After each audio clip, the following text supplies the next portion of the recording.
Hello નમસ્કાર વિદ્યાર્થી મિત્રો।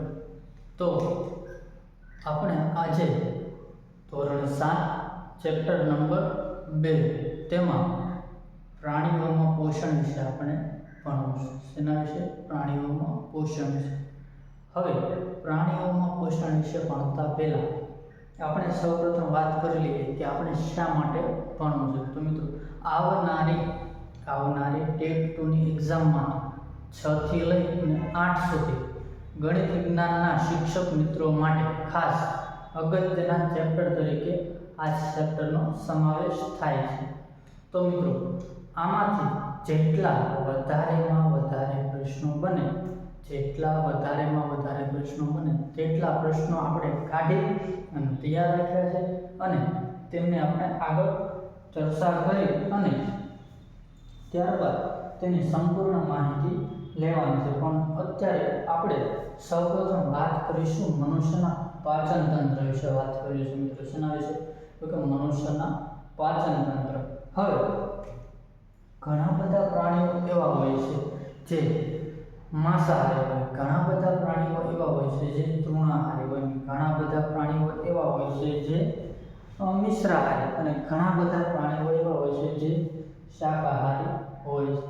તો આપણે સૌપ્રથમ વાત કરીશું આપણે મનુષ્ય વિશે। તો મનુષ્ય શેમાં આવે? તો મનુષ્ય મુખ્યત્વે આવે છે શાકાહારીમાં। શેમાં આવે છે? તો કે મનુષ્યનો સમાવેશ આપણે શાકાહારીમાં કરતા હોઈએ છીએ। તો મનુષ્યનું પાચન કઈ રીતે થાય છે, ક્યાંથી લઈને ક્યાં સુધી આવેલું છે, આ સંપૂર્ણ માહિતી આપણે આમાં લેવાની છે। તો આપણે વાત કરીએ મનુષ્યના પાચન તંત્ર વિશે।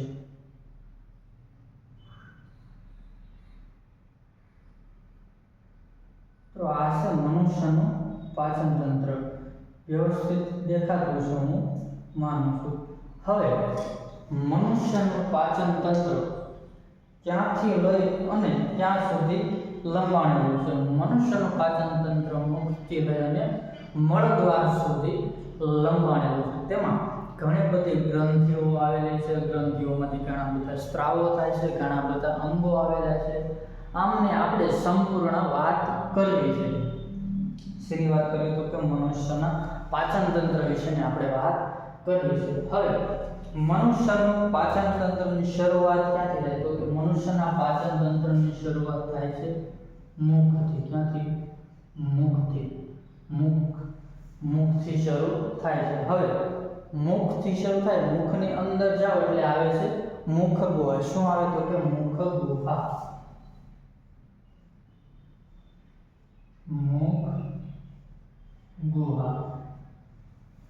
મુખ ગુહામાં શું રહેલું છે? મુખ ગુહામાં શું રહેલું છે તે આપણે જોઈએ। મુખ ગુહામાં એક તો જીભ રહેલી છે, દાંત રહેલા છે અને અલગ અલગ સ્ત્રાવ કરવા માટે લાળ ગ્રંથિઓ રહેલી છે। શું રહેલું છે? તો કે લાળ ગ્રંથિઓ રહેલી છે। આપણે વાત કરીએ મુખ ગુહામાં શું આવેલું છે? તો કે દાંત, જીભ અને ગ્રંથિઓ। તો કે ગ્રંથિઓનું કાર્ય શું છે? તો કે અલગ અલગ સ્ત્રાવ કરવાનું, એટલે કે લાળ રસનો સ્ત્રાવ કરવાનું મુખ્ય કાર્ય છે ગ્રંથિનું। હવે દાંતનું કાર્ય શું છે? તો દાંતનું કાર્ય છે ચાવવું, ભરડવું અને ચીરવાનું કાર્ય દાંતનું છે। આ શેની વાત થઈ? તો કે મુખ ગુહાની વાત થઈ। જીભનું કાર્ય તો કે સ્વાદ પારખવાનું। શું મિત્રો? સ્વાદ પારખવાનું કાર્ય છે જીભનું કાર્ય, સ્વાદ પારખવાનું। તેમાં સૌપ્રથમ જીભની આપણે વાત કરીએ તો જીભમાં તીખો, તુરો અને ગળ્યો સ્વાદ આવે છે। શું? તીખો, તુરો અને ગળ્યો સ્વાદ હોય છે। આ જીભ હોય છે, જીભમાં જીભની સાઈડમાં, બંને સાઈડમાં એવા રસંગુરો આવેલા હોય છે જે સ્વાદ પારખવા માટે ટેવાયેલા હોય છે। ક્યાં? તો કે આ બાજુ સાઈડની બાજુમાં જીભમાં સ્વાદ પારખવા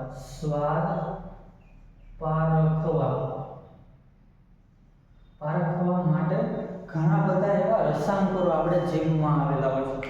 જે સ્વાદ પારખે છે, તીખો, તોરો, ગળ્યો, આમ અલગ અલગ સ્વાદ પારખવાનું કામ કોણ કરે છે? જીભ કરે છે. દાંતનું કાર્ય ફાડવાનું, ચીરવાનું, ભરડવાનું, આ બધું કાર્ય કોણ છે? તો કે દાંતનું. અને ગ્રંથિઓ જે લાળ રસનો સ્ત્રાવ કરે છે, તો કે લાળ રસનો સ્ત્રાવ કરે છે. હવે મુખ ગુહાથી આગળ વધીએ તો આવે છે અન્નનળી. શું મિત્રો? તો કે અન્નનળી. શું આવે? અન્નનળી. મુખ ગુહા અને અન્નનળી. અન્નનળી ક્યાંથી શરૂ થાય? તો મુખ ગુહા જ્યાંથી પૂરી થાય, ત્યાંથી શરૂ થઈ અને અન્નનળી આવે છે. અન્નનળીનું કાર્ય શું છે?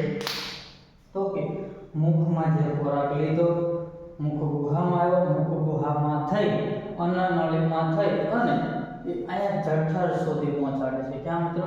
તો કે જઠર સુધી પહોંચાડે છે. ક્યાં? જઠર સુધી. અન્નનળીનું કાર્ય શું છે? તો કે મુખ ગુહામાં થઈ અને લાળ રસ વાળો જે ખોરાક હોય એનો જઠર સુધી પહોંચાડવાનું કાર્ય કોનું છે? તો કે અન્નનળીનું છે. હવે જે અન્નનળીમાંથી ખોરાક પસાર થાય છે તે ક્યાં આવે છે? તો કે જઠરમાં આવે. ક્યાં? જઠરમાં આવતો હોય છે. અન્નનળીમાંથી પસાર થઈ અને એ ખોરાક ક્યાં આવે છે? તો કે જઠરમાં આવતો હોય છે. હવે જઠરમાં ઘણા બધા એવા રસોનો અને અંતઃસ્રાવનો સ્ત્રાવ થાય છે જે ખોરાકના પાચન માટે મહત્વનું છે. જેમાં સૌપ્રથમ આપણે શ્લેષ્મ રસનો સ્ત્રાવ થાય છે. તો શ્લેષ્મનો સ્ત્રાવ થાય છે.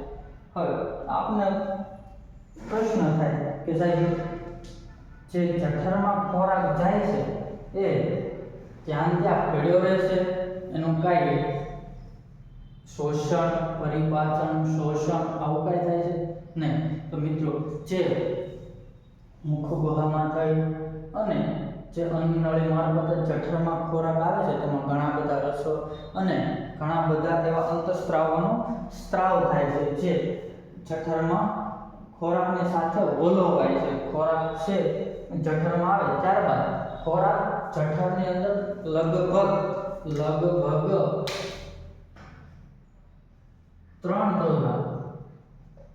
3 કલાક સુધી ખોરાક જઠરમાં વલોવાતો હોય છે. શું થતું હોય? તો કે જઠરમાં વલોવાતો હોય છે. હવે આ ખોરાક જઠરમાંથી વલોવાય અને તે ધીમે ધીમે એમાં ઘણા બધા સ્ત્રાવો, અંતઃસ્ત્રાવો અને ઘણી બધી પ્રક્રિયા થઈ તે આગળ વધે છે. જઠરમાં થઈ તે નાના આંતરડા તરફ આગળ વધતું હોય છે. ક્યાં વધતું હોય છે? તો કે નાના આંતરડા તરફ. નાના આંતરડામાં જતા પહેલા એક આજે જઠર અને નાના આંતરડાને જોડાણ કરતું એક સી આકારનું એક પક્વાશય આવેલું. શું હોય છે? તો કે પક્વાશયમાં કોનો સ્ત્રાવ થાય છે? સ્વાદુરસ અને યકૃત. આ બંનેનું જોડાણ ક્યાં થાય છે? તો કે સ્વાદુપિંડમાં થાય છે. ક્યાં? તો કે સ્વાદુપિંડ. જઠર અને નાના આંતરડાને જ્યાં જોડાણ સ્થાન છે સી આકાર છે ત્યાં પક્વાશય આવેલું. શું? તો કે પક્વાશય. જઠર અને નાનું આંતરડું આ બંનેના જોડાણ સ્થાને શું આવેલું? તો પક્વાશય. સી આકારનું પક્વાશય આવેલું. સી આકારનું પક્વાશય આવેલું હોય છે. મિત્રો પક્વાશયમાં ઘણા બધા એવા જે કહેવાય ને કે સ્વાદુરસ ને યકૃતમાંથી નીકળતો પિત્તરસ ને આ બધાનો સ્ત્રાવ થતો હોય છે. હવે નાનું આંતરડું છે આગળ વધી અને એ મોટા આંતરડામાં ખુલતું હોય છે. શેમાં? તો કે મોટા આંતરડામાં ખુલતું હોય છે. હવે નાના આંતરડામાં મુખ્યત્વે ઘણું બધું પાચન થતું હોય છે. શું મિત્રો? તો કે ઘણું બધું પાચન થતું હોય છે. જ્યારે સ્વાદુપિંડમાંથી શું નીકળે? તો કે સ્વાદુરસ. યકૃતમાંથી શું નીકળે? તો કે પિત્તરસ. આ બધું સાથે મળી અને આ નાના આંતરડામાં ખોરાક આવતો હોય છે. હવે ખોરાક જ્યારે નાના આંતરડામાં આવે છે ત્યારે તેમાં ઘણું બધું પાચન થતું હોય છે. નાનો આંતરડાની લંબાઈ જો આપણે કહીએ તો એમની લંબાઈ છે 7.5 મીટર. કેટલી? આમની લંબાઈ છે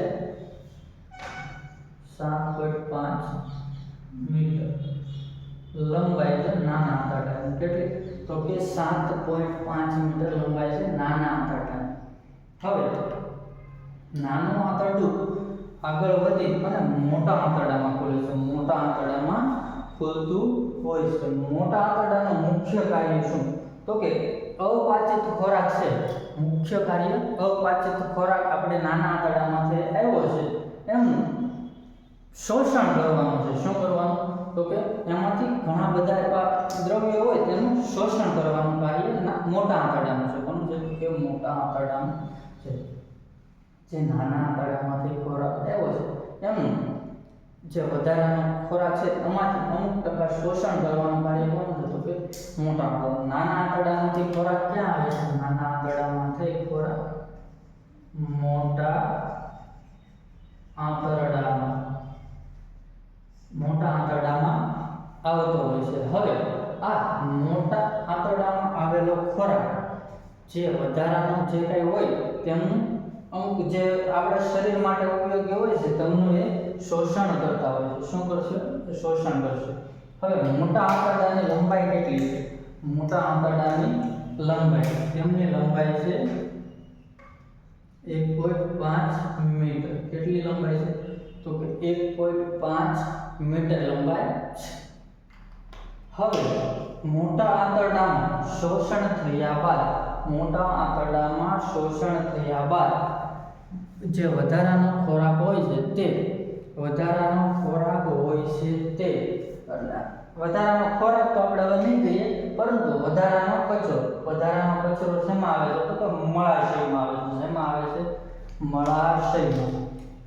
જે વધારાનો કચરો છે તે શેમાં આવે? તો કે મળાશયમાં આવે છે. શેમાં? મળાશયમાં આવતો હોય છે.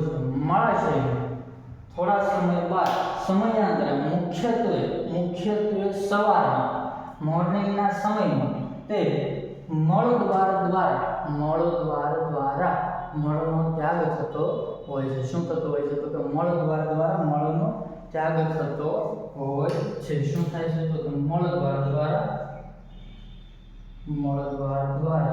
મળનો ત્યાગ થાય છે. શું થાય છે? તો કે મળનો ત્યાગ થતો હોય છે. હવે મનુષ્યના આખા સંપૂર્ણ પાચન તંત્રની વાત આપણે અહીંયા કરી, પરંતુ ટૂંકમાં વાત કરી મિત્રો. આમાં ડિટેલમાં આપણે વાત કરી નથી, ટૂંકમાં વાત થઈ છે. એટલા માટે તેમની ઉપર છેલ્લી માહિતી એકવાર રિવિઝન કરી લઈએ. શું? તો કે મનુષ્ય જ્યારે હાથેથી ખોરાક લે છે ત્યારે મુખમાં ખાય છે ત્યારે તે ક્યાં જાય છે? તો કે મુખગુહામાં શું આવેલું? દાંત, જીભ અને ઘણી બધી લાળ ગ્રંથિઓ. જીભનું કાર્ય શું? સ્વાદ પારખવાનું. દાંતનું કાર્ય શું? ચાવવું, શીરવું, ભરડવું અને ચીરવું. આવું બધું છે. કોનું કામ છે? તો કે દાંતનું કાર્ય છે. ગ્રંથિનું કાર્ય શું છે? તો કે લાળ રસનો સ્ત્રાવ કરવો. અન્નનળી કાર્ય શું છે? જે ખોરાક લીધો છે મુખગુહામાં થઈ અને જઠર સુધી પહોંચાડવાનું કાર્ય કોનું છે? તો કે અન્નનળીનું. જઠરનું જે અન્નનળી મારફતે જે ખોરાક આવેલો છે તે જઠરમાં ઘણા બધા એવા સ્ત્રાવ થાય છે જે પાચન કરવામાં મદદરૂપ થાય છે. તે આવેલો ખોરાક કેટલી 3 કલાક સુધી વલોવાતો હોય છે. ક્યાં? તો કે જઠરમાં વલોવાતો હોય છે. હવે જઠરમાં 3 કલાક સુધી વલોવાયેલો ખોરાક નાના આંતરડામાં એનું પાચન થાય છે. જે શોષણ, પાચન, પરિપાચન આ બધું શેમાં થાય છે? કે નાના આંતરડામાં થતું હોય છે. નાના આંતરડામાં શોષણ, પરિપાચન થઈ અને ક્યાં આવતો હોય છે? તો કે મોટા આંતરડામાં. નાના આંતરડાની લંબાઈ રહી. નાના આંતરડાની લંબાઈ કેટલી છે? તો 7.5 મીટર છે. એટલી 7.5 મીટર. ત્યારબાદ નાના આંતરડામાં થઈ અને મોટા આંતરડામાં આવતો હોય છે. શેમાં આવે તો કે મોટા આંતરડામાં. હવે મોટા આંતરડાની લંબાઈ કેટલી 1.5 મીટર. મોટા આંતરડાનું કાર્ય શું? મિત્રો ઝડપથી રિવિઝન કરી અને પ્રશ્નો તરફ આપણે આગળ વધવું છે એટલા માટે રિવિઝન કરાવવું છે. હવે મોટા આંતરડાની લંબાઈ કેટલી 1.5 મીટર. કેટલી તો કે 1.5 મીટર.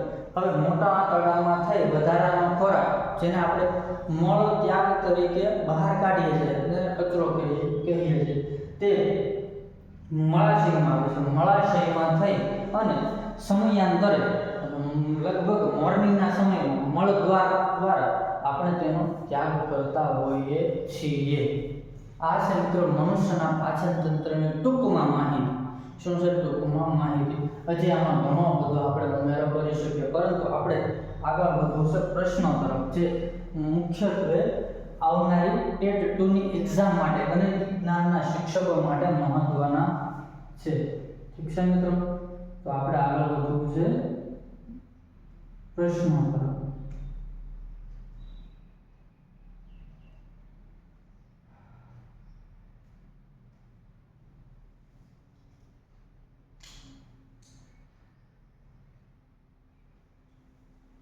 તો મિત્રો આપણે વાત કરવી છે પ્રશ્નોની. શેની? તો કે પ્રશ્નોની. હવે પ્રશ્નો પૂછવામાં આવે છે, તો પ્રશ્નો કેવા પૂછાય છે જોઈ લઈએ આપણે. આપણે ખોરાક શેના વડે લઈએ છીએ? મિત્રો સામાન્ય પ્રશ્નો પૂછાતા હોય છે. આ પ્રશ્નો છે પાઠ્યપુસ્તક આધારિત. શેના? તો કે પાઠ્યપુસ્તકનું જે કન્ટેન્ટ આપને આપેલું છે, પાઠ્યપુસ્તકનું જે કંઈ કન્ટેન્ટ આપેલું છે તેના આધારિત પ્રશ્નો છે. એટલે મુખ્યત્વે આ પાઠ્યપુસ્તકની બહાર બોર્ડ આપણને પ્રશ્ન પૂછતો હોતો નથી. આપણે બે પુઠાની વચ્ચે જે કંઈ કન્ટેન્ટ આપેલું છે સરકારશ્રી દ્વારા તેના આધારે આપણે એક્ઝામમાં લગભગ પ્રશ્ન પૂછાતા હોય છે, પરંતુ તેમનું કઠિનતા મૂલ્ય થોડું ઘણું વધારે હોય છે. કઠિનતા મૂલ્ય આપણે કહેવામાં આવ્યું છે કે 12 કક્ષા સુધી, ધોરણ 12 કક્ષા સુધીનું કઠિનતા મૂલ્ય હોઈ શકે. એટલે થોડો ઘણો આમથી આમ ફેરફાર કરી પ્રશ્ન પૂછી શકે. સાવ સામાન્ય પ્રશ્ન નહીં. અને આપણી સમજણને આધારિત પ્રશ્નો પૂછાતા હોય છે. તેના આધારિત તો કે આપણી સમજણના આધારિત પ્રશ્નો પૂછાતા હોય છે મિત્રો. હવે આપણે પ્રશ્નો તરફ આગળ વધીએ મિત્રો. જો આ વિડીયો તમને પસંદ આવતો તો તમારા મિત્રો સુધી પહોંચાડજો, લાઈક કરજો, શેર કરજો, અને મિત્રો આ યુટ્યુબ ચેનલમાં નવા હોય તો સબસ્ક્રાઇબ કરવાનું ભૂલતા નહીં. કારણ કે હવે જ્યાં સુધી ટેટ 2 ની એક્ઝામ નહીં આવે ત્યાં સુધી તમામ વિજ્ઞાનના ચેપ્ટરો આપણે આવરી લેવાના છે, અને આ રીતે જ ટોપિક વાઇઝ સમજૂતી લેવાની છે, અને તમામ પ્રશ્નોનું સોલ્યુશન સાથે આપણે દરરોજ આવતા રહીશું. અને ટૂંક જ સમયમાં એક સિરીઝ લઈને આવી રહ્યું છે, જેમાં ડેઈલી વિજ્ઞાનના 100 પ્રશ્નો રહેશે, તેમનું સોલ્યુશન રહેશે, અને ટોપિક વાઇઝ રહેશે મિત્રો. જેમ મિક્સમાં આવે છે તેમ નહીં. એક ટોપિક તેના MCQ, એક ટોપિક તેના પ્રશ્નો, એક ટોપિક તેની સમજૂતી. ઠીક છે મિત્રો? તો તમારા મિત્રો સુધી આ ચેનલને પહોંચાડો, તેમને પણ મદદરૂપ કરો, અને લાઈક કરો, શેર કરો અને સબસ્ક્રાઇબ કરો. Thank you. તો આપણે આગળ વધીએ. શું પૂછવામાં આવ્યું? આપણે ખોરાક શેના વડે લઈએ છીએ? હાથથી, દાંતથી, પેટથી કે મોં? શેના વડે લઈએ છીએ ખોરાક?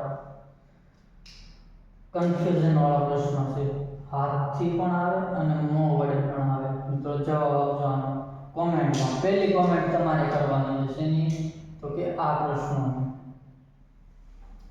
નાનું આંતરડું કેટલા મીટર લાંબુ હોય છે? નાનું આંતરડું કેટલા મીટર લાંબુ હોય છે? હજી થોડીક વાર પહેલા જ લખ્યું હતું અહીંયા. શું લખ્યું હતું કે નાનું આંતરડું કેટલા મીટર? 7.5 મીટર લાંબુ હોય છે. કેટલું હોય છે? 7.5. કેટલું? તો કે 7.5. હવે ત્યારબાદ આગળ વધીએ. લાળ ગ્રંથિ, યકૃત, સ્વાદુપિંડ શેનો સ્ત્રાવ કરે છે? લાળ ગ્રંથિ, યકૃત, સ્વાદુપિંડ શેનો સ્ત્રાવ કરે છે? હવે આ બધું ક્યાં આવેલું હોય છે? લાળ ગ્રંથિ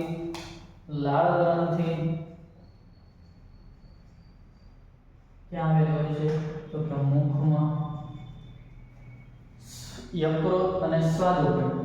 યકૃત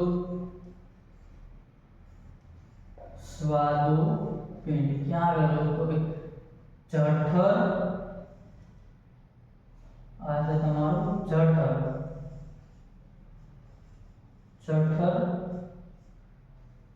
આ છે સ્વાદુપિંડ.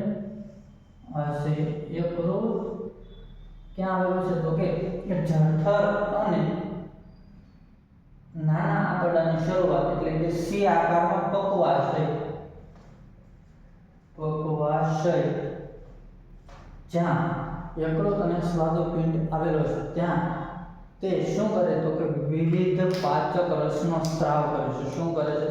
તો કે વિવિધ પાચક રસનો સ્ત્રાવ કરતા હોય છે. શું કરે? વિવિધ પાચક રસનો સ્ત્રાવ કરે. ત્યારે મોટા આંતરડાની લંબાઈ હમણાં જ મેં લખ્યું કેટલી? તો કે 1.5 મીટર થાય છે. કેટલી? 1.5 મીટર. કયો ખોરાક શરીર ટકાવી રાખવા, વૃદ્ધિ અને કોષોના બહુગુણન માટે વપરાય છે?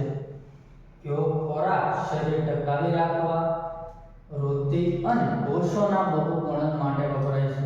પાચિત ખોરાક, શોષિત ખોરાક, અપાચિત ખોરાક, પોષિત ખોરાક. શું આવે તો મિત્રો? તો તેમાં જવાબ આવે છે પાચિત ખોરાક. શોષિત જે શોષાયેલો હોય છે. શું?